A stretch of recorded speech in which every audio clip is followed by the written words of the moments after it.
الرحمن الرحيم نحمده ونصلي على رسوله الكريم أما بعد فأعوذ بالله من الشيطان الرجيم بسم الله الرحمن الرحيم إن الله وملائكته يصلون على النبي يا أيها الذين آمنوا صلوا عليه وسلموا تسليما اللهم صل على سيدنا ومولانا محمد وبارك وسلم صلاة وسلاما عليك يا سيدي يا رسول الله صلی اللہ تعالی علیہ وسلم۔ السلام علیکم ورحمۃ اللہ وبرکاتہ۔ ایک مرتبہ اور درود شریف پڑھ لیجیے۔ اللہم صلی علی سیدنا و مولانا محمد معدن الجود والکرم منبع العلم والحلم والحکم وبارک وسلم صلاة وسلاما علیک یا سیدی یا رسول اللہ صلی اللہ تعالی علیہ وسلم۔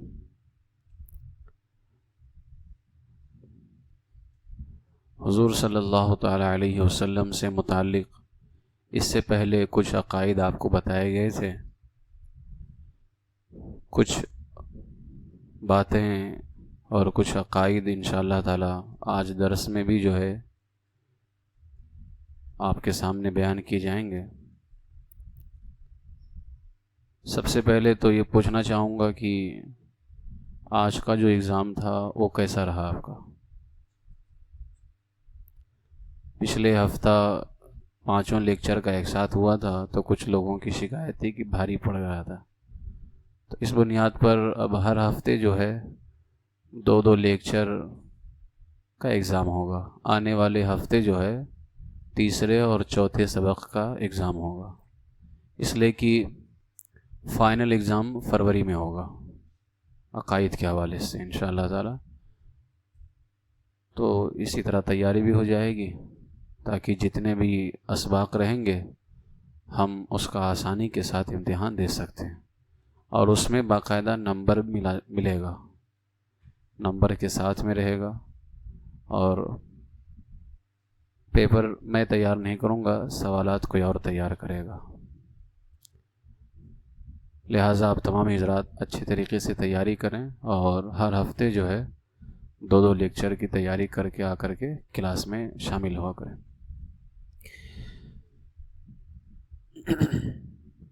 اللہ تبارک و تعالیٰ نے اپنے محبوب ہمارے آقا صلی اللہ تعالی علیہ وسلم کو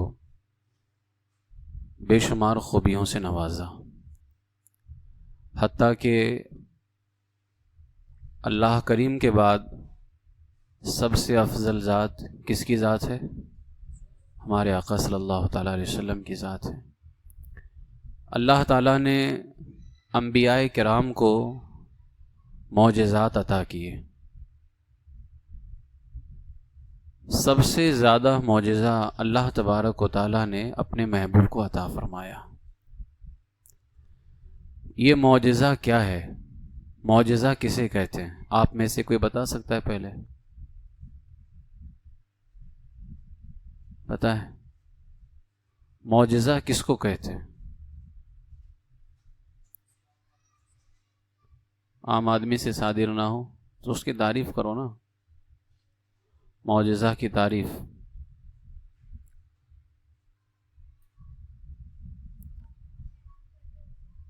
جو عقلوں کو حیران کر دے، تو بزرگان دین بہت سارے کام ایسے کرتے ہیں جو عقلوں کو حیران کرتے ہیں نا، تو معجزہ تو نہیں ہے نا، وہ کرامت ہے۔ جی وہ تو علم غیب ہے۔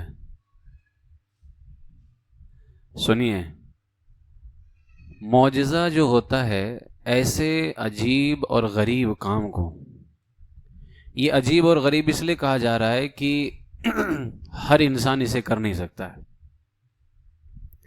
تو معجزہ ایسے عجیب و غریب کام کو کہتے ہیں جو عام طور پر عادتاً ناممکن ہو، نہیں عادت کے حساب سے ایسا کام ہو نہیں سکتا ہے۔ ایسی باتیں یعنی ایسے کام جو عجیب و غریب ہوں اور عادت کے حساب سے ناممکن ہو، یعنی ہر بندہ اسے کر نہیں سکتا ہے، ایسے کام یا ایسی باتیں اگر کسی نبی سے ظاہر ہو، یعنی نبوت کا دعویٰ کرنے والے جتنے انبیاء کرام دنیا میں تشریف لے کر کے آئے، جتنے نبیوں کو اللہ نے بھیجا، اگر یہ سارے کام، یہ ساری باتیں ان نبیوں سے ظاہر ہوں تو انہی کو معجزہ کہا جاتا ہے. سمجھے؟ تو آسانی کے طور پر عجیب و غریب کام معجزہ کس کو کہتے ہیں؟ ایسے عجیب و غریب کام جو عادتاً ناممکن ہو، یعنی ایسی عادت ہے ہی نہیں کہ بندہ کر لے جائے اس کو. تو ایسے عجیب و غریب کام جو عادتاً یعنی عادت کے حساب سے ناممکن ہو، وہ کام کسی نبی سے ظاہر ہو جائے تو اس کو کیا کہتے ہیں؟ معجزہ کہتے ہیں. جیسے مثال کے طور پر حضرت موسیٰ علیہ السلام کی لاٹھی کا اژدہا بن جانا، تو یہ ہر کسی کی لاٹھی اژدہا بن جاتی ہے؟ عادتاً ناممکن ہے یہ چیز. لیکن حضرت موسیٰ علیہ السلام جب اس کو زمین پر چھوڑتے تھے وہ سانپ بن جاتا، جب اس کو ہاتھ میں لیتے تو لاٹھی بن جاتی تھی. یہ حضرت موسیٰ علیہ السلام کے مبارک ہاتھ پر عجیب و غریب کام ظاہر ہوا اور نبی کے ہاتھ پہ ظاہر ہوا، اس لیے اس کو کیا کہیں گے؟ معجزہ. بات سمجھ میں آئی؟ حضرت سلیمان علیہ السلام کا میلوں دور سے چونٹی کی آواز سن لینا. آپ سن سکتے ہیں چونٹی کی آواز؟ اب دور تو چھوڑ دیجئے، کان لگا کے سنیے. چونٹی کو کان میں گھسیڑ بھی لیجئے تو بھی آپ کو چونٹی کی آواز نہیں سنائی دے گی. لیکن حضرت سلیمان علیہ السلام نے چونٹی کی آواز کو میلوں دور سے سنا، اور یہ 19ویں پارے میں اس کا پورا ذکر موجود ہے. کوئی بابا کی کہانی بھی نہیں سنا رہا ہوں کہ کوئی انکار کر بیٹھے. حضرت سلیمان علیہ السلام نے میلوں دور سے چونٹیوں کی آوازوں کو سن لیا. جب حضرت سلیمان علیہ السلام کا قافلہ گزر رہا تھا تو جو ہے چونٹیوں کی ملکہ تھی، اس نے تمام چونٹیوں سے کیا کہا؟ اے چونٹیوں، اپنی اپنی بلوں میں جاؤ، سلیمان کا لشکر یہاں سے گزرنے والا ہے. تو جو اس چونٹی نے اپنے لشکر سے کہا تھا، یہ آواز حضرت سلیمان علیہ السلام نے میلوں دور سے سن لیا تھا. تو یہ عادتاً ناممکن ہے، ہم سن نہیں سکتے، لیکن انہوں نے سنا. اسی کو کیا کہتے ہیں؟ معجزہ. حضرت داؤد علیہ السلام کو اللہ تعالیٰ نے ایسا معجزہ عطا کیا تھا، ان کے ہاتھ میں لوہا اگر آتا تھا تو موم کی طرح نرم ہو جایا کرتا تھا. آپ بھی لے کے نرم کر سکتے ہیں. عادتاً ایسے کام نہیں ہو سکتے ہیں، اللہ تعالیٰ جس پہ فضل فرما دے. اور یہ سارے فضل اللہ ہی کے تھے، یہ سارا کرم پروردگار عالم کا ہی تھا. تو حضرت موسیٰ علیہ السلام کے ہاتھ پہ یہ چیز ظاہر ہوئی تو یہ کیا ہو گیا؟ ان کا معجزہ. حضرت عیسیٰ علیہ السلام مردوں کو زندہ کرتے تھے، قرآن مقدس میں اس کا ذکر ہے. تو اب مردوں کو ہر کوئی زندہ کر لے جائے گا؟ اللہ تعالیٰ جس کو چاہے. لیکن یہ چیز نبی سے ظاہر ہوئی تو اس کو کیا کہیں گے؟ معجزہ. ہمارے آقا علیہ الصلوۃ والسلام نے ڈوبے ہوئے سورج کو لوٹایا کہ نہیں لوٹایا؟ ہر کوئی لوٹا دے گا، اللہ جس پہ فضل فرمائے. لیکن اگر یہ نبی سے ہو تو اس کو کیا کہیں گے؟ معجزہ. چاند کے میرے آقا علیہ السلام نے 2 ٹکڑے کیے، کیا ہے یہ؟ بات سمجھ میں آئی؟ معجزہ. معجزہ ایسے عجیب و غریب کام کو کہتے ہیں جو عادتاً ہو نہیں سکتا ہے، لیکن اللہ کے فضل سے اگر نبی کے ہاتھ پہ ظاہر ہو جائے اسی کو کیا کہتے ہیں؟ معجزہ کہتے ہیں. اب میں یہ اس کو آسان الفاظ میں آپ کو لکھ کر کے PDF میں دوں گا، میں اسی میں بھی سمجھا رہا ہوں، آپ اس کو صرف سمجھ لیجئے. تو معجزہ کے اندر آپ 2-3 باتیں یاد رکھیے. عجیب و غریب کام ہوگا. کیا ہوگا؟ یعنی ہر کام کو معجزہ نہیں کہیں گے، ہر کام کو معجزہ نہیں. معجزہ کہتے ہی اس کو ہیں جو عاجز کر دے، بندے کو حیران کر دے. لوہا ہاتھ میں آ کے نرم ہو جا رہا ہے تو بندہ عاجز نہیں ہو جائے گا؟ حیران ہو جائے گا. سورج کو میرے آقا علیہ السلام نے پلٹا دیا، بندہ حیران نہیں ہو جائے گا. چاند کو 2 ٹکڑے کر دیا، بندہ عاجز نہیں ہے اس سے؟ عاجز ہے اس سے. تو ایسے عجیب و غریب کام جو عادتاً ہو نہیں سکتے ہیں، لیکن اگر وہ نبی کے ہاتھ پر ظاہر ہو جائے تو اس کو کیا کہتے ہیں؟ معجزہ۔ اچھا، نبی کے ہاتھ پر ظاہر ہو ایسا کام تو ہی معجزہ ہوگا۔ اب میرا ایک سوال ہے، کیا نبی کے علاوہ کوئی معجزہ دکھا سکتا ہے؟ عجیب و غریب کام دکھا سکتا ہے لیکن وہ معجزہ نہیں ہوگا۔ عجیب و غریب کام دکھا سکتا ہے لیکن معجزہ، اس لیے کہ معجزہ جو ہے وہ نبیوں کے ساتھ خاص ہے۔ معجزہ کس کے ساتھ خاص ہے؟ نبیوں کے ساتھ۔ اچھا، ہمارے یہاں ایک لفظ استعمال کرتے ہیں، کرامت۔ معجزہ اور کرامت، تو معجزہ اور کرامت میں فرق یہ ہے کہ دونوں کام عجیب و غریب ہیں۔ معجزہ بھی عجیب و غریب ہے، کرامت بھی عجیب و غریب کام ہے، اور معجزہ بھی عادتاً ناممکن ہے، کرامت بھی عادتاً ناممکن ہے، لیکن نبی کے ہاتھ پہ ظاہر ہو تو کیا ہوگا؟ ولی کے ہاتھ پر ظاہر ہو تو کیا ہوگا؟ کرامت۔ اور اگر کافر وغیرہ کریں تو ان کو کرامت نہیں کہتے ہیں، ان کو استدراج کہا جاتا ہے۔ خیر، آپ کو وہاں جانے کی ضرورت ہی نہیں ہے، اس کو چھوڑ دیجئے۔ نبی کے ہاتھ پہ ظاہر ہو تو کیا ہے؟ ولی کے ہاتھ پہ ظاہر ہو تو کرامت۔ ٹھیک ہے، اب پتہ کیسے چلے گا یہ جو عجیب و غریب چیز ظاہر کر رہے ہیں یہ ولی ہیں؟ بہت سارے کافر بھی دکھاتے رہتے ہیں نا، ابھی یوٹیوب پر بھی ایک بابا چل رہا ہے نا، پیپر والا بابا، اسٹمپ پیپر والا بابا۔ تو پتہ کیسے چلے گا کہ یہ ولی ہے؟ یہ جو دکھا رہا ہے یہ کرامت ہے، یہ ولی ہے؟ اللہ نے ولیوں کی دو پہچان قرآن میں بیان کی ہے، الذین آمنوا وکانوا یتقون، ایمان والا ہوگا اور تقوی پرہیزگار والا ہوگا۔ ایمان اور تقوی نہیں ہے تو چاہے سمندر میں جا کر کے ڈوب جائے اور 2-3 سال کے بعد زندہ واپس آ جائے تو وہ کافر کا کافر ہی رہے گا، کرامت نہیں ہوگی۔ وہ بات سمجھ میں آئی؟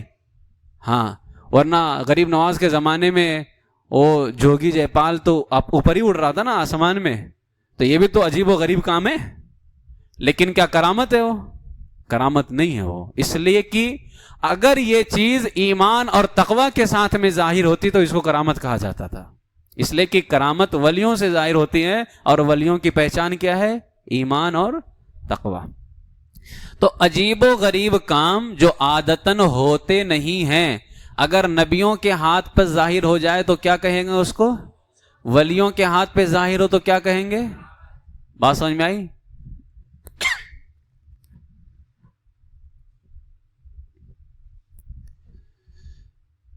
میرے آقا سید عالم صلی اللہ تعالیٰ علیہ وسلم کو اللہ تعالیٰ نے بے شمار معجزات عطا فرمائے، بلکہ حضور علیہ الصلوۃ والسلام کو اللہ تعالیٰ نے سراپا معجزہ بنا کر کے بھیجا ہے نا۔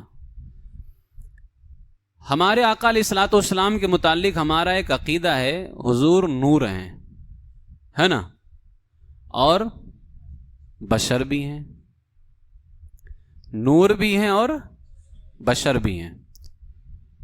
نور اور بشر ہونے کے متعلق سرکار مدینہ صلی اللہ علیہ وسلم کے متعلق ہمارا عقیدہ یہ ہے کہ ہمارے آقا علیہ الصلوۃ والسلام حقیقت کے اعتبار سے نور ہیں اور صورت کے اعتبار سے بشر ہیں۔ اللہ تعالیٰ نے انہیں حقیقت کے اعتبار سے جو پیدا فرمایا وہ نور، اور بشر صورت کے اعتبار سے بشر۔ تو یہ اہل سنت و جماعت کا عقیدہ ہے کہ حقیقت کے اعتبار سے، اور حقیقت کیا ہے کہ سب سے پہلے اللہ تعالیٰ نے اپنے محبوب کے نور کو پیدا فرمایا، اور یہ خود میرے آقا علیہ السلام نے بیان فرمایا، اول ما خلق اللہ نوری، اللہ نے سب سے پہلے میرے نور کو پیدا فرمایا ہے۔ یہ میرے آقا علیہ السلام کی حقیقت ہے۔ تو حقیقت کے اعتبار سے حضور صلی اللہ علیہ وسلم کیا ہیں؟ نور، اور سب سے اخیر میں تشریف لے کر کے آئے صورت کے اعتبار سے، وہ کس لباس میں تشریف لائے؟ بشر کے لباس میں۔ تو حقیقت کے اعتبار سے کیا ہیں؟ صورت کے اعتبار سے کیا ہیں؟ بشر۔ قرآن مقدس میں اللہ تبارک و تعالی نے اپنے محبوب کو نور کہا ہے، قد جاءکم من اللہ نور و کتاب مبین، بے شک تمہارے پاس اللہ کی طرف سے ایک نور آیا اور روشن کتاب. تو قرآن مقدس بھی اللہ کی طرف سے آیا تو اس کا ذکر تو ہو گیا روشن کتاب. قد جاءکم من اللہ نور، ایک نور آیا. تو اس حوالے سے مفسرین کرام نے فرمایا، تفسیر روح المعانی میں ہے، یعنی نور عظیم، اور وہ نوروں کا نور نبی مختار رحمت عالم صلی اللہ تعالی علیہ وسلم ہے. یعنی جو نور آیا ہے وہ کون ہے؟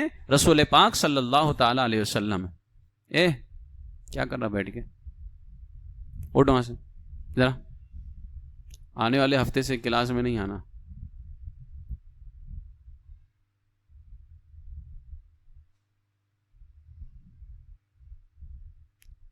جو کلاس کو خراب کرنا چاہتے ہیں وہ بالکل کلاس میں ہوتا ہے.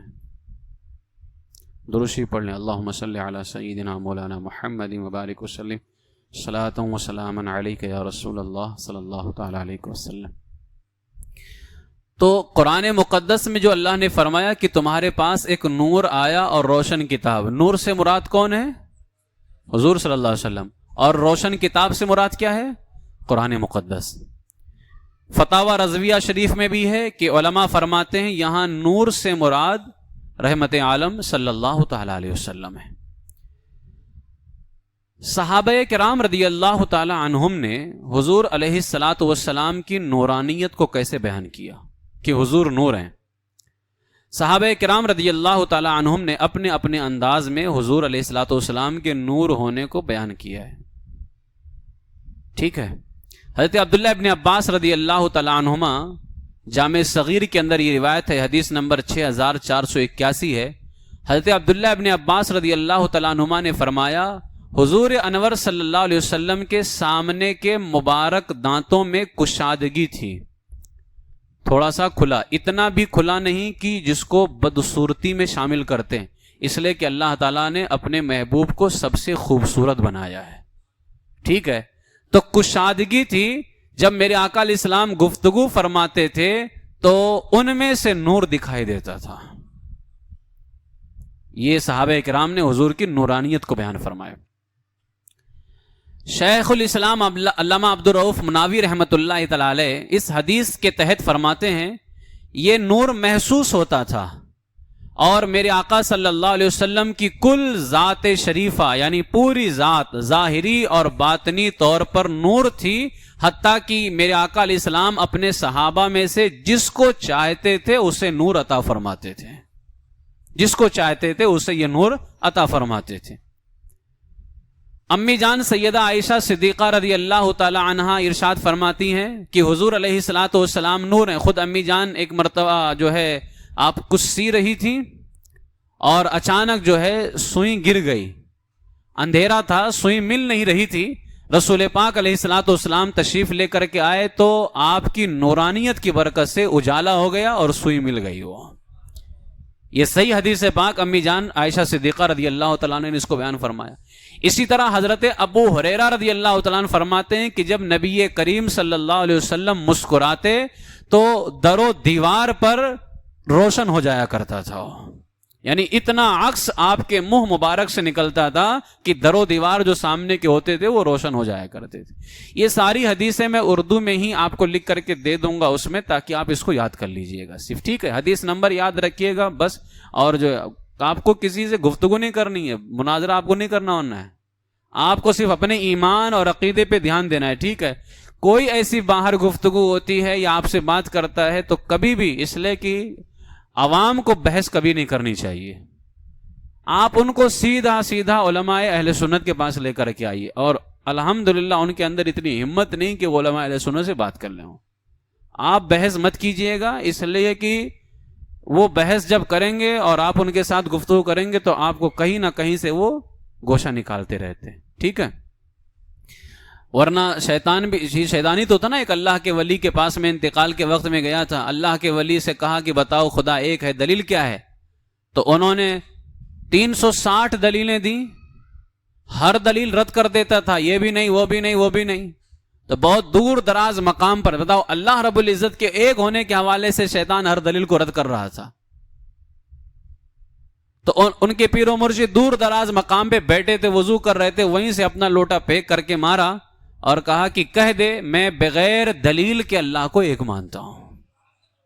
اللہ کو ایک ماننے کے لیے دلیل کی کوئی ضرورت نہیں، میرے آقا نے فرما دیا اللہ ایک ہے، لہٰذا آپ کبھی بحث مت کیجیے گا۔ آپ کو یہ ساری باتیں صرف آپ کے ایمان اور عقیدے کے لیے، اور آپ آنے والی نسلوں کو اپنے گھر کے اندر، اپنے دوستوں کے اندر ان عقائد کو پھیلانے کی کوشش کیجیے، سچے عقیدوں پر۔ تو یہ حضرات صحابہ کرام کا عقیدہ ہے کہ حضور علیہ الصلوۃ والسلام کیا ہیں؟ نور ہیں۔ بزرگان دین کا اس حوالے سے عقیدہ کیا ہے؟ بزرگان دین نے قرآن پاک کی جو آیت کریمہ ہے قد جاءکم من اللہ نور، اس آیت کریمہ میں جو لفظ نور آیا ہے، اس کے تحت امام جعفر، امام جن کو امام طبری کہتے ہیں، حضرت امام بغوی، امام فخر الدین رازی، امام ناصر الدین، عبداللہ بن عمر بیضاوی، علامہ ابو البرکات امام نصفی جن کو کہتے ہیں، امام خازن، امام جلال الدین سیوطی، یہ میں نے چند نام لیے، ان کے علاوہ بے شمار محدثین اور مفسرین نے اس آیت طیبہ میں موجود جو لفظ نور ہے قد جاءکم من اللہ نور، اس نور سے مراد انہوں نے نبی کریم صلی اللہ علیہ وسلم کی ذات پاک کو لیا ہے کہ یہاں اللہ جو فرماتا ہے تمہارے پاس ایک نور آیا، مطلب یہ ہے کہ رسول پاک علیہ الصلوۃ والسلام تشریف لے کر کے آئے۔ اور حضرت علامہ قاضی ایاز مالکی رحمت اللہ تعالی علیہ فرماتے ہیں کہ حضور صلی اللہ علیہ وسلم کا سایہ سورج چاند کی روشنی میں زمین پر نہیں پڑتا تھا، کیونکہ آپ صلی اللہ علیہ وسلم کیا ہیں؟ نور ہیں۔ اور سمجھ میں آئی؟ میں نور پر اس لیے کہہ رہا ہوں کہ یہ بہت سارے حضرات بشر تو مانتے ہیں لیکن نور نہیں مانتے ہیں۔ میرے آقا علیہ الصلوۃ والسلام بشر بھی ہیں اور نور بھی ہیں۔ اللہ تعالیٰ نے انہیں نور بھی بنایا ہے اور بشر بھی بنایا ہے، اور اس کی بے شمار حکمتیں ہیں کہ آخر اللہ نے نور بھی بنایا بشر بھی بنایا، تاکہ اس لیے کہ انسان تو بشری مخلوق ہے نا، اور فرشتے کیا ہیں؟ نوری مخلوق۔ اللہ تبارک و تعالیٰ نے نور اور بشر دونوں بنایا اور دنیا کو یہ پیغام دے دیا کہ نہ میرے محبوب جیسا نور میں کوئی ہے نہ بشر میں کوئی ہے، اس لیے کہ انسانوں میں تو ان کے جیسا کوئی نہیں۔ اور نوریوں میں سب سے بڑے سردار کون ہیں؟ حضرت جبریل علیہ السلام۔ حضرت جبریل علیہ الصلوۃ والسلام بھی حضور کے خادم ہیں۔ جب نوریوں کا سردار ان کے در کا خادم، تو پتا چلا کہ حضور جیسا نہ نوریوں میں کوئی ہے اور نہ بشریوں میں کوئی ہے۔ حضور علیہ الصلوۃ والسلام نور میں بھی سب سے افضل ہیں اور بشر میں بھی سب سے افضل ہیں۔ میرے آقا علیہ الصلوۃ والسلام کی بشریت کا انکار کرنا کہ حضور بشر نہیں ہے، کیا ہے؟ کفر ہے۔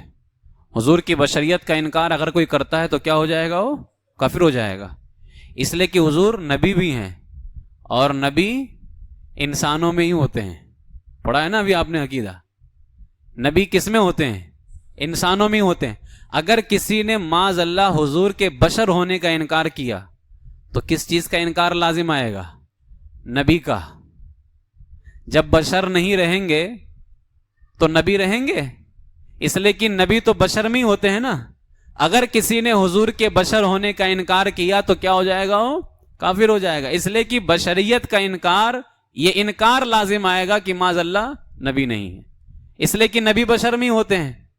انبیاء بشر کے ہی ساتھ خاص ہے نا، فرشتوں میں تو رسول ہوتے ہیں، نبی نہیں ہوتے ہیں۔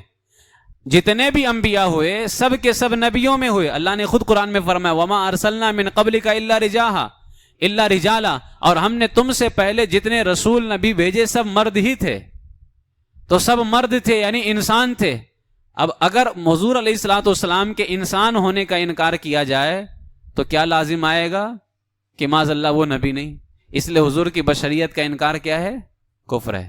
حضور علیہ الصلوۃ والسلام بشر ہیں لیکن اپنے جیسے بشر نہیں ہیں۔ اللہ تعالیٰ نے انہیں افضل البشر بنایا ہے، تمام بشر میں سب سے افضل اور سب سے اعلیٰ بنایا۔ اگر کوئی حضور علیہ السلام کو اپنے جیسا بشر کہے تو کیا حکم ہے؟ سوچ سمجھ کے بولیے گا۔ اپنے جیسا اگر کوئی انہیں بشر کہتا ہے تو کیا حکم ہے؟ یہ کفر ہوگا یا گمراہیت ہے؟ کفر کا فتویٰ تو سیدھا نہیں دیا جائے گا، لیکن یہ اہل ایمان کا طریقہ نہیں ہے۔ حضور علیہ السلام کو اپنے جیسا بشر کہنا یہ مومن کا طریقہ۔ اب اصل میں اس کو کافر اس وجہ سے نہیں کہا جائے گا کہ اب وہ پتہ نہیں کس بنیاد پر اپنے جیسا بشر کہہ رہا ہے نا؟ تو اس لیے کسی کو کافر کہنے کے لیے بہت ساری چیزوں کی ضرورت پیش آتی ہے، لیکن اتنا ضرور ہے کہ انہیں بشر کہنا اپنے جیسا یہ اہل ایمان کا، مومن کا طریقہ نہیں ہے، سچے مومن کا طریقہ نہیں ہے۔ قرآن مقدس میں اللہ تعالیٰ نے فرمایا حضرت نوح علیہ السلام کے حوالے سے، میں اس کا صرف ترجمہ پیش کرتا ہوں، پارہ نمبر 18 کی سورہ مومن کی آیت نمبر 23-24 ہے۔ اللہ تعالیٰ نے فرمایا، اس کا ترجمہ یہ ہے، اور بے شک ہم نے نوح کو اس کی قوم کی طرف بھیجا، یعنی نوح علیہ السلام کو ان کی قوم کی طرف بھیجا، تو قوم نے کہا تو حضرت نوح علیہ السلام نے کہا اے میری قوم، اللہ کو پوجو، اس کے سوا تمہارا کوئی خدا نہیں، تو کیا تمہیں ڈر نہیں؟ حضرت نوح علیہ السلام نے قوم کو ڈرایا، تو جواب میں قوم نے کیا کہا؟ اللہ تعالیٰ نے اس کو بیان فرمایا کہ اس کی قوم کے جن سرداروں نے کفر کیا، یعنی حضرت موسیٰ علیہ السلام کی قوم کے جن لوگوں نے ایمان لیا وہ تو مومن ہو گئے، لیکن حضرت نوح علیہ السلام کی قوم کے جن لوگوں نے ایمان قبول نہ کیا اور سرداروں نے کفر کیا، تو انہوں نے کہا ما ھذا الا بشر مثلکم، یہ تو نہیں مگر تم جیسا آدمی۔ یعنی جنہوں نے حضرت نوح علیہ السلام کا انکار کیا تھا وہ آپس میں کہتے تھے کہ تم اس کی بات مانو گے، یہ تو نہیں مگر تم جیسا آدمی۔ تو بشر کہنا یہ کس کا طریقہ رہا ہے؟ کافروں کا۔ بشر کہنا اپنے جیسا بشر کہ تم جیسا بشر ہے، یہ طریقہ قرآن میں کس کا بیان کیا گیا ہے؟ کافروں کا بیان کیا گیا ہے کہ نوح علیہ السلام کی قوم کے جن سرداروں نے کفر کیا تھا انہوں نے نوح علیہ السلام کے متعلق کیا کہا تھا؟ یہ تو ہمارے جیسا بشر ہے، ما ھذا الا بشر مثلکم۔ اب حضرت نوح علیہ السلام تو اللہ کے نبی ہیں نا، ان کے جیسا کون ہو سکتا ہے؟ تو قوم نے جنہوں نے کفر کیا انہوں نے کیا کہا تھا؟ یہ تو ہمارے جیسا بشر ہے۔ اس سے پتا چلا کہ نبی کی شان گھٹانے کے لیے بشر کی رٹ لگانا اور بشر کہتے رہنا یہ کس کا طریقہ ہے؟ کافروں کا طریقہ ہے۔ اس لیے میرے آقا سید عالم صلی اللہ تعالی علیہ وسلم بشر ہیں، بشر کا انکار نہیں، اپنے جیسا بشر کا انکار ہے، بشر کا انکار نہیں۔ انکار کس چیز کا ہے؟ اپنے جیسے بشر کا انکار ہے کہ حضور بشر تو ہیں لیکن اپنے جیسا بشر نہیں۔ وہ کیسے بشر ہیں؟ افضل البشر۔ کیسے بشر ہیں؟ افضل البشر۔ اور اگر اس کو امام احمد رضا کی زبان میں پیش کیا جائے تو سب سے اولا و اعلی، سب سے بالا و والا، خلق سے اولیاء، اولیاء سے رسل، یعنی جتنے بھی مخلوق ہیں ان سب سے افضل اولیاء کرام، پھر اولیاء کرام میں صحابہ اہل بیت سب آ گئے، پھر ان سب میں سب سے افضل کون؟ ہمارے آقا سید عالم صلی اللہ تعالی رسولان اعظام جتنے اولو العزم پیغمبر ہیں، پھر ان سب میں سب سے افضل کون ہے؟ ہمارے آقا سید عالم صلی اللہ تعالی وسلم۔ خلق سے اولیاء، اولیاء سے رسول، اور رسولوں سے اعلیٰ۔ تو میرے آقا علیہ الصلوۃ والسلام بشر ہیں، لیکن کیسے بشر ہیں؟ افضل البشر ہیں، ان کے جیسا بشر میں کوئی نہیں۔ اہل سنت و جماعت کا عقیدہ یہ ہے کہ دنیا میں جتنے قطب ہوئے ہیں، یہ اولیاء کرام کی ایک جماعت ہے قطب، تو قطب سے افضل جو ہوتا ہے وہ غوث ہوتا ہے۔ کون ہوتا ہے؟ غوث۔ غوث سے افضل ہوتا ہے غوث اعظم۔ غوث سے افضل کون ہے؟ ٹھیک ہے، یعنی عام بندوں سے افضل جو ہوتے ہیں وہ قطب کی جماعت ہے، قطب۔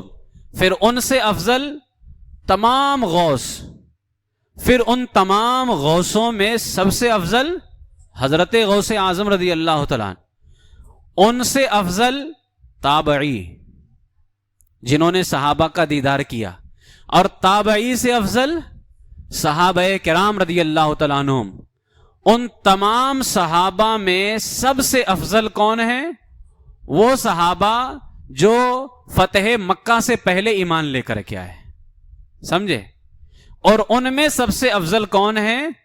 313 بدری صحابہ جو جنگ بدر میں شامل تھے، ان سے افضل کون ہیں؟ ان سب میں سب سے افضل کون ہیں؟ 10 عشرۂ مبشرہ، جن کو میرے آقا علیہ السلام نے ایک ہی مجلس میں جن 10 کو جنت کی بشارت عطا فرمائی۔ پھر ان 10 میں سب سے افضل کون ہیں؟ 4 خلفائے راشدین رضی اللہ تعالیٰ عنہم، اور ان میں سب سے افضل کون ہے؟ حضرت سیدنا ابو بکر صدیق رضی اللہ تعالیٰ عنہ۔ صدیق اکبر سے افضل کون ہے؟ تمام انبیاء کرام صدیق اکبر سے لاکھوں درجہ افضل ہیں۔ پھر ان تمام نبیوں میں سب سے افضل کون ہے؟ جن کو اللہ نے 7 رسول بھی بنایا۔ پھر ان رسولوں میں سب سے افضل کون ہے؟ اولو العزم 5 پیغمبر۔ پھر ان اولو العزم 5 پیغمبروں میں سب سے افضل کون ہے؟ حضرت ابراہیم خلیل اللہ علیہ السلام۔ اور ان سے افضل کون ہے؟ ہمارے آقا جناب محمد رسول اللہ صلی اللہ تعالی علیہ وسلم افضل۔ سمجھے؟ یہ اہل سنت و جماعت کا عقیدہ ہے۔ تو میرے آقا علیہ الصلوۃ والسلام نور بھی ہیں اور بشر بھی ہیں۔ نور میں بھی سب سے افضل ہیں اور بشر میں بھی سب سے افضل۔ نور میں بھی ان کے جیسا کوئی نہیں اور بشر میں بھی ان کے جیسا کوئی نہیں۔ میرے آقا سید عالم صلی اللہ تعالی علیہ وسلم سے متعلق ایک عقیدہ ہمارا یہ ہے کہ حضور ہر جگہ حاضر و ناظر ہیں۔ ہر جگہ کیا ہیں؟ حاضر و ناظر۔ حاضر و ناظر ہونے کے بارے میں اہل سنت کا عقیدہ کیا ہے؟ یہ عقیدہ بھی آپ دھیان سے سنیے، میں زیادہ کسی عقیدے پہ تفصیلی گفتگو نہیں کر رہا ہوں، ٹھیک ہے؟ بس اتنا کہ آپ کے ذہن و دماغ میں وہ بات بیٹھ جائے۔ اہل سنت و جماعت کا عقیدہ حضور علیہ الصلوۃ والسلام کے حاضر و ناظر ہونے کے بارے میں کیا ہے؟ جب ہم کہتے ہیں نا کہ حضور حاضر و ناظر ہیں تو آپ بھی فٹ سے کہتا ہے کہ یہ تو اللہ ہے، جبکہ اللہ تعالیٰ حاضر و ناظر نہیں ہے۔ اللہ کے لیے حاضر و ناظر کا لفظ بول ہی نہیں سکتے ہیں۔ اس کے لغوی معنی کے اعتبار سے اگر دیکھا جائے اور بندہ جان بوجھ کر کے گئے تب تو کفر تک کے چلا جاتا ہے وہ۔ اب وہ بھی یہ کہتے ہیں کہ دیکھو سنی لوگ دعویٰ کرتے ہیں کہ حضور ہر جگہ موجود ہیں، جبکہ میں آپ کو بتاؤں ہمارا یہ دعویٰ ہرگز بھی نہیں ہے کہ حضور علیہ السلام ظاہری جسم کے ساتھ ہر جگہ موجود ہیں۔ سمجھے بات آ رہی ہے؟ حضور علیہ الصلوۃ والسلام کے لیے ہمارا دعویٰ یہ ہرگز نہیں ہے کہ حضور علیہ الصلوۃ والسلام کا ظاہری جسم اقدس جو ہے ہر جگہ موجود ہے، یہ ہمارا دعویٰ بالکل بھی نہیں ہے۔ ہمارے دعوے سے مراد اہل سنت کا دعویٰ بالکل بھی نہیں ہے کہ حضور علیہ السلام اپنے جسم کے ساتھ ہر جگہ موجود ہیں۔ ہاں یہ ضرور ہے کہ حضور علیہ الصلوۃ والسلام ایک ہی وقت میں ایک سے زائد مقامات پر جلوہ فرما ہو سکتے ہیں۔ وہ ایک ہی وقت میں حضور علیہ السلام ایک سے زیادہ مقامات پر جلوہ فرما سکتے ہیں، یہ ایک الگ چیز ہے۔ اور اپنے ظاہری جسم اقدس کے ساتھ میں ہر جگہ ہونا یہ ایک الگ چیز ہے۔ اس کو میں مثال سے سمجھاؤں گا تو آپ کے ذہن بات آئے گی۔ آسمان میں سورج دیکھتے ہیں آپ، تو سورج کی روشنی بہرام میں بھی آتی ہے نا؟ آپ کے گاؤں میں بھی آتی ہے، تو یہاں بھی سورج اترا ہوا ہے، سورج اپنے جسم کے ساتھ یہاں آیا ہوا ہے، آپ کے گاؤں میں ہے، دنیا میں ہر جگہ ہے۔ تو آسمان کا سورج جو ہے اپنے جسم کے ساتھ آسمان پر ہے، لیکن اپنی روشنی اور اپنی نورانیت کے ساتھ پوری زمین پر موجود ہے۔ وہ ہے کہ نہیں ہے؟ لیکن جسم کے ساتھ کہاں ہے؟ آسمان پر، لیکن اپنی نورانیت اور اپنی روشنی کے ساتھ میں دنیا کے ہر جگہ موجود ہے کہ نہیں موجود ہے؟ اس کا کوئی انکار نہیں کر سکتا ہے۔ ہمارا دعویٰ اسی طرح بلا تشبیہ و بلا تمثیل۔ ہم سورج سے حضور کو کیا تشبیہ دیں گے؟ سورج تو خود حضور کے نور سے پیدا کیا گیا ہے، حضور کے نور سے بنایا گیا نا۔ میرے آقا علیہ السلام خود فرماتے ہیں اللہ نے سب سے پہلے میرا نور پیدا کیا، پھر میرے نور سے اللہ نے پوری دنیا کو پیدا کیا ہے۔ تو وہ سورج جو حضور کے نور سے بنایا گیا، اگر وہ آسمان پر اپنے جسم کے ساتھ رہے اور اپنے جسم کے ساتھ آسمان پر ہوتے ہوئے اپنی روشنی اور نورانیت کے ساتھ پوری دنیا میں موجود ہوتا ہے، بلا تشبیہ و بلا تمثیل، میرے آقا سید عالم صلی اللہ تعالی علیہ وسلم اپنے جسم اقدس کے ساتھ مدینہ شریف میں اپنے مزار پر انوار میں موجود ہیں، لیکن ساری کائنات کو ایسے دیکھتے ہیں جیسے ہتھیلی پر رائی کے دانے کو دیکھا جاتا ہے۔ حضور علیہ السلام اپنی نورانیت اور اپنی بشریت، کیونکہ حضور نور ہیں اور حضور علیہ الصلوۃ والسلام بشر بھی ہیں، لہذا اپنی صورت کے اعتبار سے، اپنے جسم کے اعتبار سے وہ مدینہ شریف میں موجود ہیں، لیکن اپنی نورانیت کے اعتبار سے وہ پوری دنیا کے اندر موجود ہیں وہ۔ اور اللہ تعالیٰ نے خود قرآن میں فرمایا النبی اولیٰ بالمؤمنین من انفسہم، نبی مومنوں کی جانوں سے بھی زیادہ قریب ہیں، نبی مومنوں کی جانوں سے بھی زیادہ قریب ہیں۔ اب حضور علیہ الصلوۃ والسلام حاضر و ناظر ہیں۔ حاضر و ناظر ہونے کے حوالے سے دعویٰ سمجھ میں آیا آپ کو کہ ہم ہرگز یہ دعویٰ نہیں کرتے ہیں کہ حضور اپنے جسم اقدس کے ساتھ ہر جگہ موجود ہیں۔ ہمارا دعویٰ کیا ہے؟ حضور اپنی نورانیت کے ساتھ کائنات کے ہر جگہ موجود ہیں۔ اللہ تعالیٰ نے انہیں یہ کمال، یہ خوبی، یہ شان عطا کی ہے۔ حضور علیہ الصلوۃ والسلام جو حاضر و ناظر ہیں، قرآن مقدس سے اس کے دلائل موجود ہیں۔ ایک آیت کریمہ اللہ تعالیٰ نے فرمایا انا ارسلناک شاہدا ومبشرا ونذیرا، بے شک ہم نے تمہیں بھیجا حاضر و ناظر اور خوشی اور ڈر سناتا، یعنی حاضر و ناظر بنا کر کے بھیجا اور خوشی اور ڈر سنانے والا بنا کر کے بھیجا۔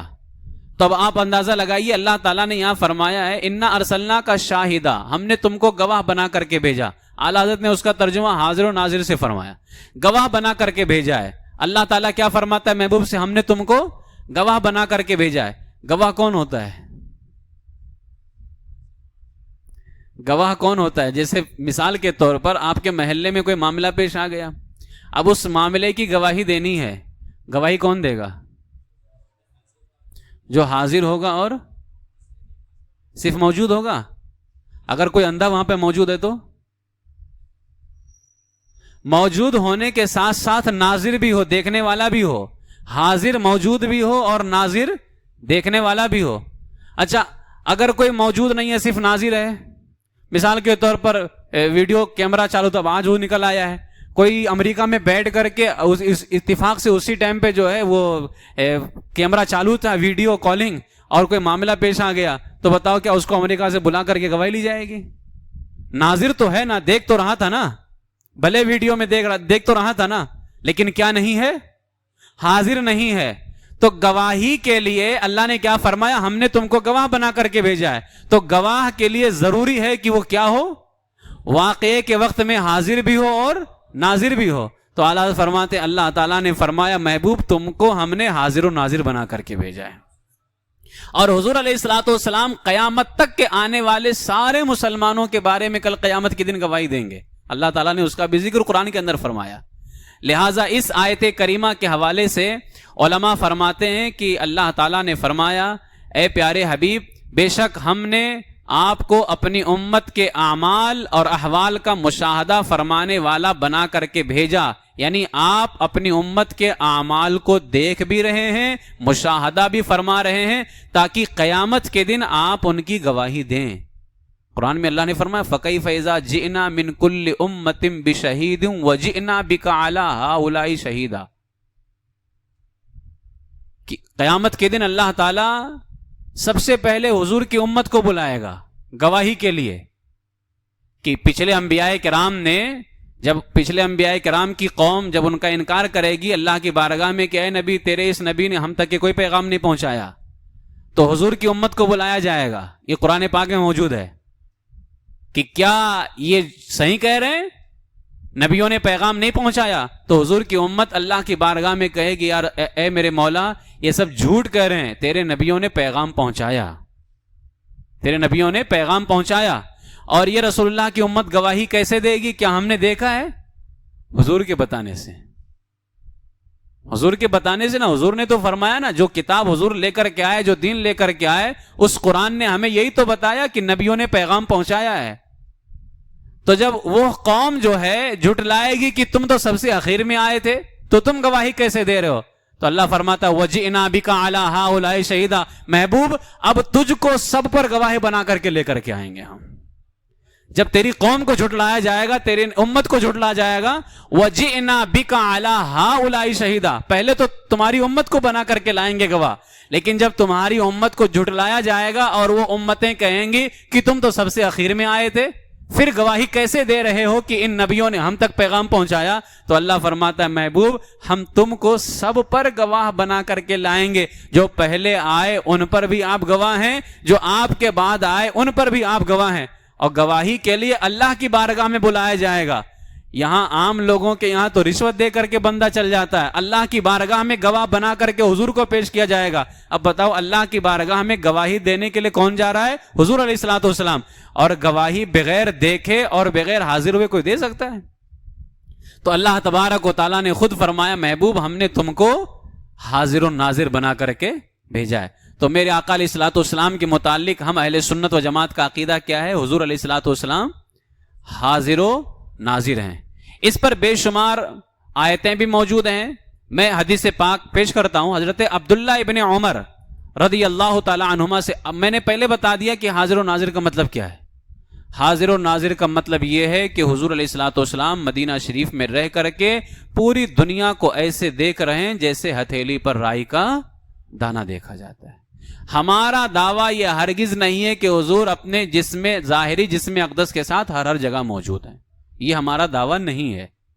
ہاں وہ جہاں چاہیں اللہ تعالیٰ نے ان کو یہ شان عطا فرمائی ہے، اپنے جسم کے ساتھ تشریف لے جا سکتے ہیں وہ، لیکن ہمارا یہ دعویٰ نہیں ہے کہ اپنے ظاہری جسم اقدس کے ساتھ ہر جگہ موجود ہیں. ہاں ہمارا یہ دعویٰ ہے کہ وہ حاضر و ناظر ہیں. مطلب یہ ہے کہ وہ مدینے میں رہ کر کے پوری کائنات کو ایسے دیکھتے ہیں جیسے ہتھیلی کو دیکھا جاتا ہے. بات سمجھ میں آئی؟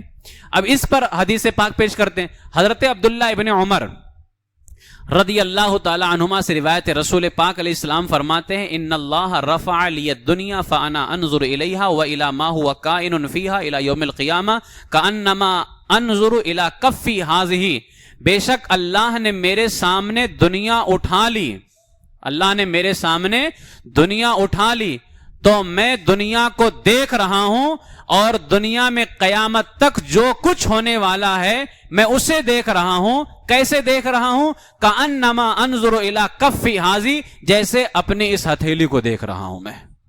تو حضور علیہ الصلوۃ والسلام نے خود حاضر و ناظر ہونے کا مطلب بتا دیا کہ میں کائنات کو، دنیا کو، اور دنیا کے اندر جو کچھ ہو رہا ہے سب کو کیسے دیکھ رہا ہوں. دل نہیں لگ رہا ہے؟ جاؤ اور دوبارہ سے کلاس میں نہیں آنا. ساری چیزوں سے فارغ ہو کر کے کلاس میں بیٹھا کیجیے.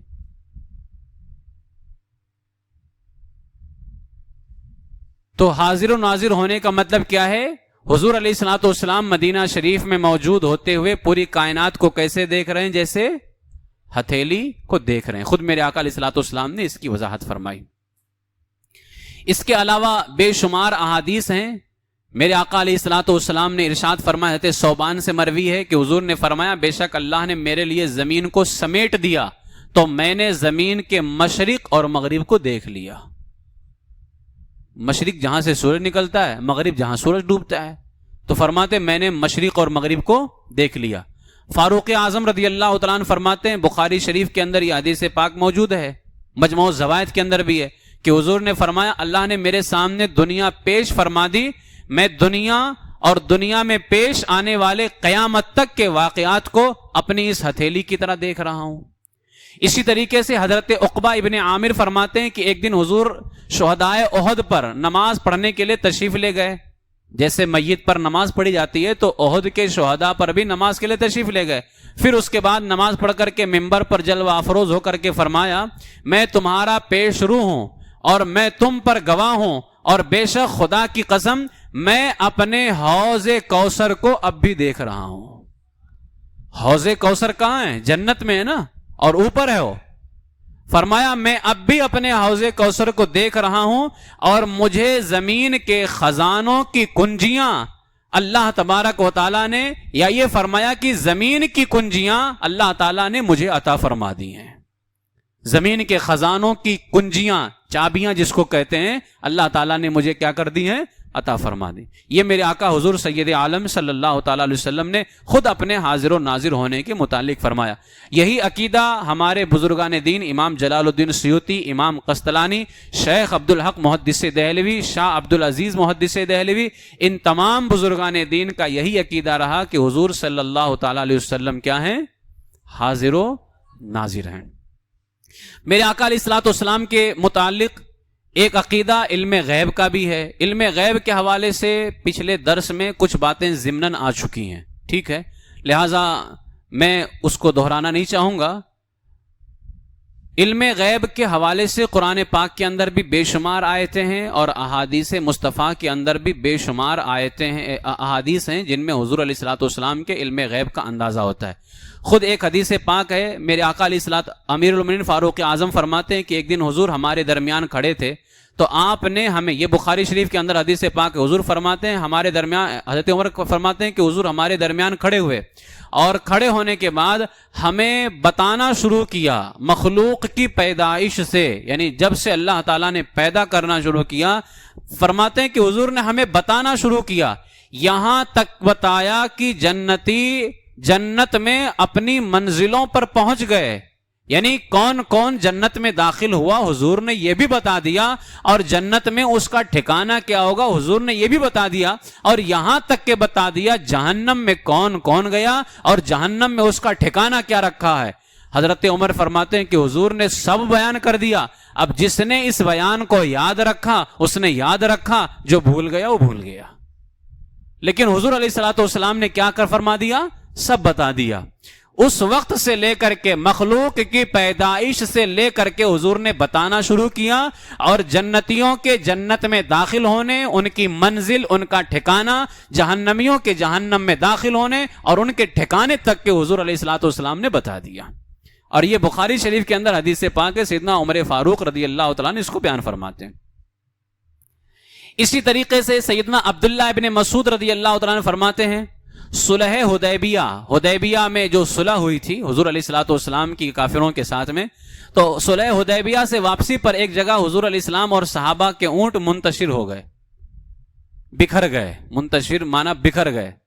سب اپنے اپنے اونٹ واپس لے آئے، لیکن نبی پاک علیہ السلام کی اونٹنی نہیں ملی. صحابہ اپنے اونٹ واپس لے آئے، حضور کی اونٹنی نہیں ملی. تو حضرت عبداللہ ابن مسعود فرماتے ہیں میرے آقا نے مجھ سے فرمایا عبداللہ جاؤ وہاں سے میری اونٹنی لے آؤ. تو حضرت عبداللہ ابن مسعود فرماتے ہیں میں نے اونٹنی کو اسی حال میں پکڑا جیسے مجھ سے رسول اللہ نے فرمایا تھا، جبکہ اونٹنی سامنے نہیں تھی. لیکن حضور علیہ السلام نے ان سے فرمایا جاؤ فلاں جگہ سے اونٹنی لے آؤ. کہتے ہیں میں نے جگہ تو دیکھا ہی دیکھا، اس حال میں پکڑا جس حال میں حضور علیہ الصلوۃ والسلام نے فرمایا تھا. یہ علم غیب نہیں تو اور کیا ہے. اور پھر جنگ بدر کا تو آپ ہر سال سنتے رہتے ہیں کہ حضور نے فرمایا کل یہاں مرے گا، کل یہاں مرے گا، ایک کافر وہاں مرے گا، ہے نا. تو علم غیب کے حوالے سے پہلے بھی کچھ گفتگو ہو چکی ہے. اب یہ ایک ایک عقیدہ ایسا ہے کہ اس پر باقاعدہ پورا ایک لیکچر، کیا کئی گھنٹوں کا لیکچر ہونا چاہیے. لیکن ہم کو یہاں وہ مقصد ہمارا نہیں ہے کہ مکمل دلائل آپ کے سامنے رکھے جائیں. ہمارا مقصد یہ ہے کہ وہ عقائد اہل سنت جو ہیں وہ آپ کے سامنے رکھا جائے. تو میرے آقا علیہ الصلوۃ والسلام کے حوالے سے ہمارا عقیدہ کیا ہے کہ حضور علیہ الصلوۃ والسلام کو اللہ تعالیٰ نے علم غیب عطا فرمایا ہے. لیکن جو بھی حضور کو علم ہے سب اللہ کا دیا ہوا ہے، اور اللہ تعالیٰ کا جو علم ہے وہ کیا ہے؟ اس کا اپنا ہے، تو برابر ہی نہیں ہوا، ہے نا. اور صفت کے اندر جب اللہ تبارک و تعالیٰ کا برابر کسی کو مانا جائے تب شرک ہوتا ہے. ہم نے برابر تو نہیں مانا نا، اللہ کا دیا ہوا مانا. اور پھر یہ بھی کہتے ہیں کہ حضور علیہ الصلوۃ والسلام کے علم کی لمٹ ہے، وہ بھی اللہ کے یہاں.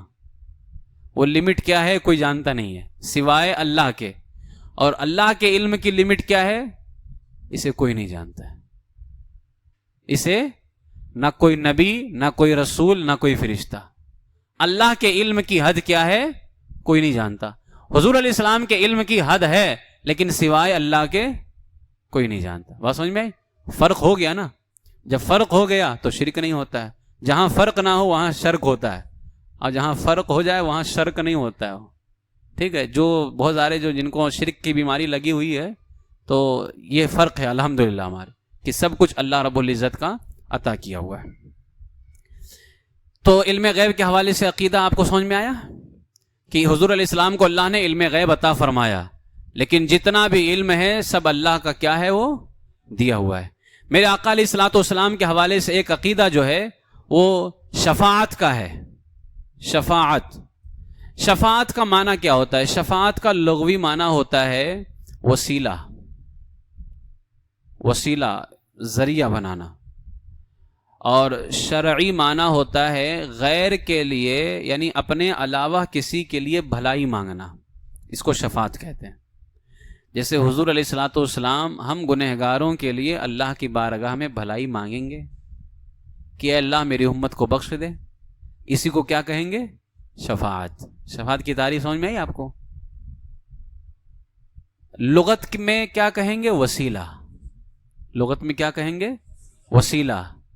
اور شریعت میں اس کی تعریف کیا ہے؟ اپنے علاوہ کے لیے بھلائی مانگنا. تو حضور شفاعت فرمائیں گے کس کی؟ ہم گنہگاروں کی. تو بھلائی مانگیں گے کس کی بارگاہ میں؟ اللہ کی بارگاہ میں. ٹھیک ہے، لہٰذا اس بات کا عقیدہ رکھنا بھی واجب ہے کہ ہمارے پیارے نبی صلی اللہ علیہ وسلم شفاعت فرمانے والے ہیں، اور ان کی شفاعت اللہ کی بارگاہ میں قبول کی جائے گی. جیسا کہ اللہ تعالیٰ خود فرماتا ہے عسیٰ ان یبعثک ربک مقاما محمودا، قریب ہے کہ تمہیں تمہارا رب ایسی جگہ کھڑا کرے جہاں سب تمہاری حمد کریں. یہ مقام محمود کیا ہے؟ میرے آقا علیہ الصلوۃ والسلام نے خود فرمایا کہ یہ مقام محمود کیا ہے. اس کی وضاحت خود میرے آقا علیہ الصلوۃ والسلام نے فرمائی ہے. قیامت کے دن سب سے پہلے یقیناً انبیاء بھی شفاعت کریں گے، رسول بھی شفاعت کریں گے، ہر کوئی شفاعت کرے گا، حتیٰ کہ حافظ قرآن بھی شفاعت کرے گا، عالم دین بھی شفاعت کریں گے. کسی کے ساتھ آپ نے نیکی کی ہوگی تو وہ بھی آپ کی شفاعت کرے گا، لیکن شرط ہے اس کے لیے ایمان. ہر حافظ نہیں، ہر عالم نہیں، ہر بھلائی کرنے والا بھی نہیں، ایمان شرط ہے. سب سے پہلے کون شفاعت کرے گا؟ بولیے، اس میں سوچنا کیا ہے؟ سب سے پہلے شفاعت کون کریں گے؟ ہمارے آقا صلی اللہ تعالی علیہ وسلم. حضور صلی اللہ علیہ وسلم شفاعت کا دروازہ جب تک نہیں کھولیں گے کسی کو شفاعت کی اجازت نہیں ہوگی. شفاعت کا دروازہ کون کھولے گا؟ حضور اسلام. لہٰذا اسی لیے شفاعت کی دو قسمیں بیان کی گئی ہیں، شفاعت کبریٰ اور شفاعت صغریٰ. بڑی شفاعت، چھوٹی شفاعت. شفاعت کی کتنی قسمیں ہیں؟ پہلی قسم شفاعت کبریٰ، دوسری قسم شفاعت کبریٰ صرف حضور کریں گے. شفاعت کبریٰ کون کریں گے؟ حضور تو کریں گے، صرف حضور کریں گے. شفاعت کبریٰ صرف حضور کریں گے. اب اس شفاعت کا فائدہ جانتے ہو کیا ہوگا؟ حضور کی شفاعت کا، حضور کی شفاعت کا فائدہ ہر کسی کو ملے گا، حتیٰ کہ کافروں کو ہی پہنچے گا. جانتے ہو کیسے؟ قیامت کے دن جب قیامت کا منظر قائم ہوگا، میدان قیامت سجے گا، سب کھڑے ہوں گے، کسی کا حساب و کتاب شروع نہیں ہوگا. اب سورج سوا نیزے پہ ہو، زمین تانبے کی ہو، انسان جو ہے اپنے اعمال کی بنیاد پر پسینے میں ڈوبا ہوا ہو، کیسا منظر ہوتا ہے اس وقت میں؟ آپ کہیں سخت گرمی میں ہو اور آپ کو کہیں دھوپ میں کھڑا کر دیا جائے تو آپ تو سوچتے ہیں نا کچھ نہ کچھ فیصلہ ہو جائے، بولتے نا آر یا پار، کچھ نہ کچھ تو فیصلہ ہو. قیامت کے دن یہی حال ہوگا کہ سب کے سب کھڑے ہوں گے، سب پریشانیوں میں ہوں گے، سب انتظار میں، کچھ تو ہو.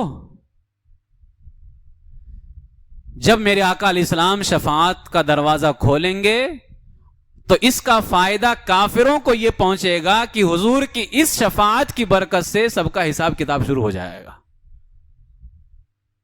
اب کس کا کیا فیصلہ ہونا ہے وہ شروع ہو جائے گا. ابھی تک سب کھڑے ہوں گے. یوم یقوم الروح والملائکۃ صفا لا یتکلمون الا من اذن له الرحمن وقال صوابا. اللہ فرماتا ہے یوم یقوم الروح والملائکہ، روح یعنی جبریل اور فرشتے سب کے سب کھڑے ہوں گے اس دن. 30ویں پارے میں سورہ نبا عما یتساءلون والی سورہ. یوم یقوم الروح والملائکہ صفا، صف لگا کر کے سب کے سب فرشتے کھڑے ہوں گے. لا یتکلمون الا من اذن له الرحمن، کسی کو بات کرنے کی اجازت تک کہ نہیں ہوگی مگر وہ جس کو رحمان اجازت دے گا. اور اللہ تعالیٰ سب سے پہلے محبوب کو اجازت عطا فرمائے گا. سب کے سب کھڑے ہوں گے، پریشان ہوں گے. تو جب میرے آقا علیہ السلام شفاعت کا دروازہ کھولیں گے تو اس شفاعت کا فائدہ کافروں کو یہ پہنچے گا کہ اب حضور کی شفاعت کی برکت سے حساب کتاب کیا ہو جائے گا، وہ شروع ہو جائے. اور قیامت کے میدان میں جو سختی ہوگی اس سختی سے نجات مل جائے گی. کافروں کو بھی اس سختی سے نجات ملے گی. اور یہ شفاعت کون کرے گا؟ حضور علیہ الصلوۃ والسلام فرمائیں. اور جب تک حضور نہیں فرمائیں گے کسی کو شفاعت کی جرأت اجازت نہیں ہوگی. جب حضور شفاعت کا دروازہ کھولیں گے اب شفاعت صغرا کے ظاہر ہونے کا وقت ہوگا، چھوٹی شفاعت. اب یہ شفاعت قرآن بھی کرے گا، رمضان بھی کرے گا، خانہ کعبہ بھی، اور پھر اس کے بعد میں انبیاء کرام، رسولان اعظام، اولیاء کرام، صحابہ، اہل بیت، جو بھی اللہ کی بارگاہ میں اس لائق ہوں گے کہ وہ کسی کے لیے بھلائی مانگیں، وہ اللہ کی بارگاہ میں سوال کریں گے بھلائی کا. لیکن کب؟ جب حضور علیہ الصلوۃ والسلام شفاعت کا دروازہ کھولیں گے تب. روایتوں میں آیا ہے، مرآت المناجی کے اندر ہے کہ حضور علیہ الصلوۃ والسلام رفع درجات کے لیے، یعنی جب حضور شفاعت کا دروازہ کھولیں گے تو جیسے کافروں کو راحت مل جائے گی نا کہ سب کا حساب کتاب شروع ہو جائے گا، قیامت کے میدان سے راحت مل جائے گی. فرمایا حضور کی اس شفاعت کا فائدہ نبیوں کو بھی ہوگا. کس کو ہوگا؟ نبیوں کو بھی ہوگا. کہ حضور صلی اللہ علیہ وسلم رفع درجات کے لیے، درجات کی بلندی کے لیے صالحین، نیک بندوں، حتیٰ کہ نبیوں کی بھی شفاعت فرمائیں گے. اور یہ نبیوں کی شفاعت اس طور پر ہے کہ ابھی تک کے کوئی کسی کی شفاعت نہیں کر سکتا تھا، لیکن جیسے ہی حضور شفاعت کا دروازہ کھولیں گے اللہ تعالیٰ ان نبیوں اور رسولوں کو اب یہ درجہ عطا فرما دے گا کہ وہ نبی اور رسول سب اللہ کی بارگاہ میں شفاعت کریں گے. تو علماء نے فرمایا کہ رفع درجات، درجات کی بلندی کے لیے حضور نیک بندوں حتیٰ کہ نبیوں اور رسولوں کی بھی شفاعت فرمائیں گے. تو یہ میرے آقا علیہ السلام کی شفاعت ہے جس کو شفاعت کبریٰ کہتے ہیں، جس کا فائدہ قیامت میں ہر ایک کو ہوگا اپنے اپنے اعتبار سے. ٹھیک ہے. حضور سید عالم صلی اللہ تعالی علیہ وسلم کی شفاعت برحق ہے، حضور شفاعت فرمائیں گے. اچھا، ایک سوال یہ کہ اگر کوئی حضور کی شفاعت پر یقین نہ رکھے تو کیا اس کو حضور کی شفاعت ملے گی؟ اس کو ہرگز نہیں ملے گی. اس لیے کہ حضرت ابن منیع رضی اللہ تعالیٰ عنہ فرماتے ہیں، میرے آقا علیہ السلام نے فرمایا شفاعتی یوم القیامہ حق فمن لم یؤمن بها لم یکن من اہلها. میری شفاعت قیامت کے دن حق ہے، جو اس پر ایمان نہ لائے گا وہ اس کا اہل نہیں ہوگا، اس کو یہ نہیں ملنے والا ہے. اس حدیث کو نقل کرنے کے بعد امام اہل سنت اعلیٰ حضرت فرماتے ہیں، اے اللہ تو جانتا ہے، بے شک تو نے ہدایت عطا فرمائی ہے، ہم تو تیرے محبوب کی شفاعت پر ایمان لانے والے ہیں. جب حضور نے فرمایا نا کہ جو نہیں مانے گا وہ اس کا اہل نہیں ہوگا، تو اعلیٰ حضرت اللہ کی بارگاہ میں کہتے ہیں مولا تو جانتا ہے کہ ہم تیرے محبوب کی شفاعت پر ایمان لانے والے ہیں، اے اللہ تو ہمیں دنیا اور آخرت میں بھی لائق شفاعت بنا دے کہ حضور ہماری شفاعت فرمائے. شفاعت کا انکار کرنا کیا ہے؟ مطلقاً اگر کوئی شفاعت کا انکار کرتا ہے تو یہ حکم قرآنی کا انکار ہوگا، اس لیے کہ قرآن میں بھی ہے اور حدیث میں بھی ہے کہ رسول پاک علیہ الصلوۃ والسلام شفاعت فرمائیں گے. قرآن شریف میں نا من ذا الذی یشفع عندہ الا باذنہ، آیت الکرسی پڑھتے ہیں، من ذا الذی یشفع عندہ، کون ہے جو اللہ کے پاس میں شفاعت کرے گا، مطلب کوئی نہیں جو اللہ کے یہاں شفاعت کرے گا، الا باذنہ. اب اللہ تعالیٰ استثناء فرما رہا مگر اللہ کی اجازت سے. یہاں صدر الافاضل سید نعیم الدین مراد آبادی فرماتے ہیں کہ اس میں مشرکین کا رد ہے. مشرکین جو اللہ کے ساتھ شرک کرتے تھے، جو بتوں کی پوجا کرتے تھے، ان کا گمان یہ تھا کہ بت ہماری شفاعت کریں گے. تو اللہ تعالیٰ نے فرمایا من ذا الذی یشفع عندہ، کون ہے جو اللہ کے ہاں شفاعت کرے گا. یہ جھوٹے خدا اللہ کے ہاں شفاعت کریں گے؟ ہاں شفاعت ہوگی الا باذنہ، مگر جس کو اللہ اجازت عطا فرمائے گا۔ تو شفاعت کا انکار بھی ہے اور شفاعت برحق بھی ہے۔ جس کی شفاعت کا انکار ہے وہ بتوں کی شفاعت ہے، کہ جو کافر خیال کرتے تھے کہ یہ بت ہماری شفاعت کریں گے، اللہ تعالیٰ نے انکار فرمایا، رد فرمایا ان کا۔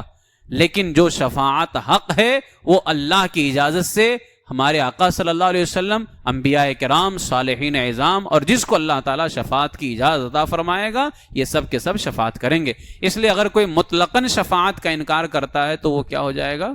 کافر ہو جائے گا۔ مطلقاً شفاعت کا انکار کفر ہے۔ میرے آقا علیہ الصلوۃ والسلام کے بارے میں ایک عقیدہ اختیارات کا بھی ہے کہ اللہ تبارک و تعالیٰ نے آپ کو اختیارات عطا فرمائے۔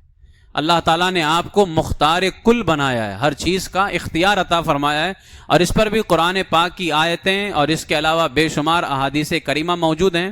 میں ان تمام کی طرف نہ جاتے ہوئے دو چند باتیں اس میں خلاصتاً آپ کے سامنے پیش کر دیتا ہوں۔ حضور علیہ الصلوۃ والسلام کو اللہ تعالیٰ نے کیسا اختیار عطا فرمایا؟ شریعت میں اللہ تعالیٰ نے محبوب کو اختیار عطا فرمایا، حضور جس کو چاہیں حرام فرما دیں، جس کو چاہیں حلال فرما دیں، اور جس کے لیے چاہیں ایک چیز کسی کے لیے حلال فرما دیں اور اسی چیز کو دوسرے کے لیے حرام فرما دیں۔ یہ اختیار اللہ تبارک و تعالیٰ نے اپنے محبوب کو عطا فرمایا ہے۔ اور میرے آقا علیہ السلام نے فرمایا حدیث پاک کے اندر، اب اس کا ترجمہ میں پیش کرتا ہوں آپ کے سامنے، مسند احمد کے اندر یہ حدیث پاک ہے۔ حضور فرماتے اگر مجھے اپنی امت کی دشواری کا خیال نہ ہوتا کہ میری امت مشکل میں پڑ جائے گی، اگر اس چیز کا خیال نہ ہوتا تو میں اپنی امت پر مسواک کو اسی طرح فرض کر دیتا جس طرح میں نے ان پر وضو کو فرض کر دیا ہے۔ میں نے جس طرح ان پر وضو کو فرض کیا ہے مسواک بھی فرض کر دیتا، لیکن میری امت دشواری میں آ جاتی تھی تو حضور نے فرض نہیں کیا۔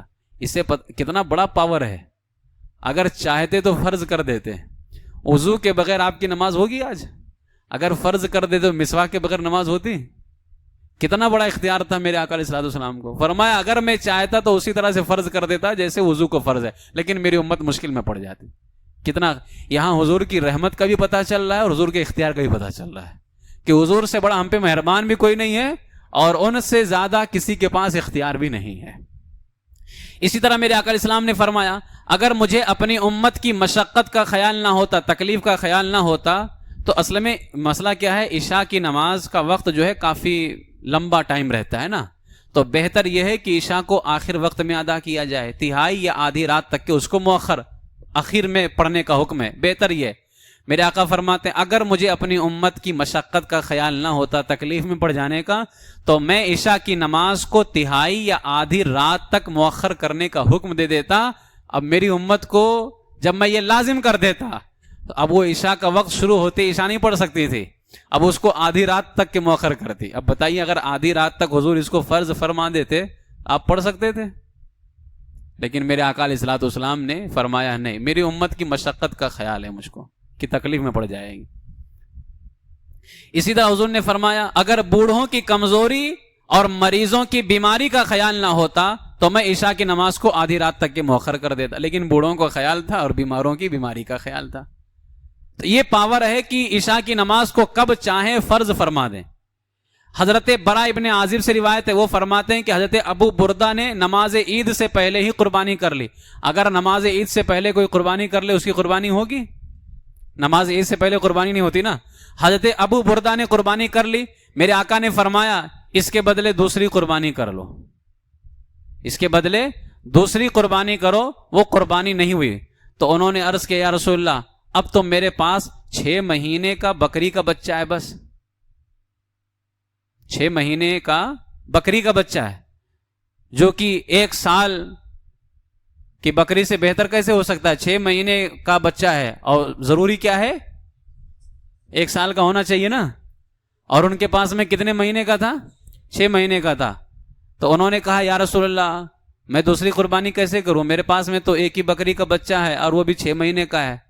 تو میرے آقا علیہ الصلوۃ والسلام نے فرمایا وہ 1 سال والے کی جگہ اسی 6 مہینے والے کو ذبح کر دو، مگر یہ تمہارے لیے ہوگا، ہر کسی کے لیے نہیں ہوگا، یہ صرف تمہارے لیے ہے۔ کتنا بڑا اختیار تھا۔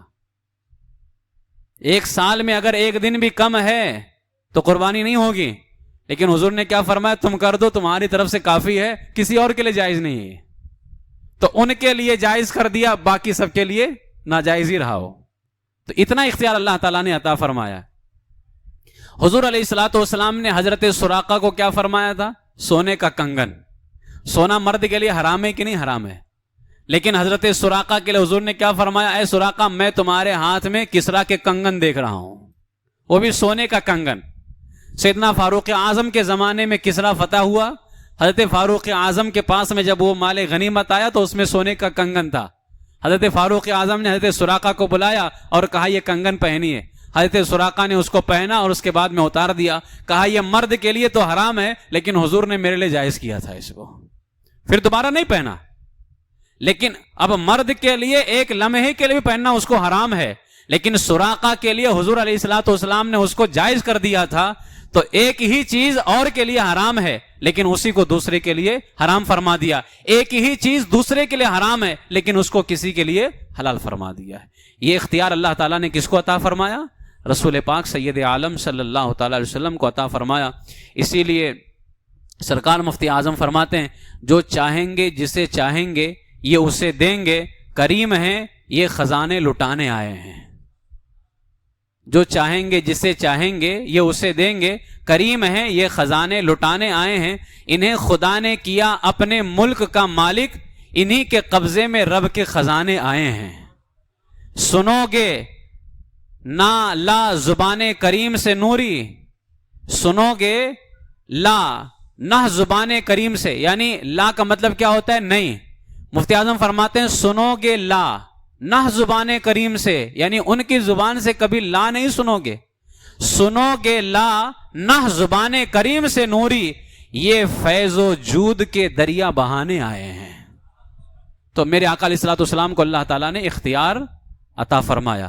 آج چند عقائد بیان ہوئے جن میں سے ایک تو معجزے کے حوالے سے گفتگو ہوئی، حضور علیہ الصلوۃ والسلام کے حاضر و ناظر ہونے کے حوالے سے گفتگو ہوئی، حضور علیہ الصلوۃ والسلام کے علم غیب کے حوالے سے گفتگو ہوئی، حضور سید عالم صلی اللہ تعالی وسلم کی شفاعت کبریٰ کے حوالے سے گفتگو ہوئی، اور حضور علیہ الصلوۃ والسلام کے اختیارات کے حوالے سے بھی گفتگو. یہ چند عقائد تھے جو آج آپ کے سامنے پیش کی گئی. انشاءاللہ تعالی اس کی PDF جو ہے تیار کر کے آپ کو دے دی جائے گی. اب انشاءاللہ آنے والے ہفتے سے ہمارا آگے کا جو ہے درس چلے گا. فرشتوں کے حوالے سے کیا عقیدہ ہے، مختصر عقائد سب کے حوالے سے، جنت اور دوزخ کے حوالے سے، فرشتوں کے حوالے سے، صحابہ اہل بیت کے حوالے سے، آسمانی کتابوں کے حوالے سے ہمیں کیا عقیدہ رکھنا چاہیے، فرشتوں کے حوالے سے. تو انشاءاللہ تبارک و تعالیٰ ان تمام عقائد پر گفتگو ہوگی. اللہ تبارک و تعالیٰ کی بارگاہ میں دعا ہے کہ پروردگار عالم اپنے محبوب ہمارے آقا صلی اللہ تعالیٰ علیہ وسلم کی طفیل ہمیں عقید اہل سنت پر قائم و دائم فرمائے. اللہ تعالیٰ اپنے محبوب کی طفیل ہمیں سچے عقیدوں پر استقامت نصیب فرمائے. اہل سنت و جماعت جس کی پہچان مسلک اعلیٰ حضرت ہے، اللہ تعالیٰ اس سچے مسلک پر قائم و دائم فرمائے. اسی مسلک پر اللہ تعالیٰ ہمارا خاتمہ فرمائے. وما علینا الا البلاغ المبین. السلام علیکم ورحمۃ اللہ تعالیٰ وبرکاتہ.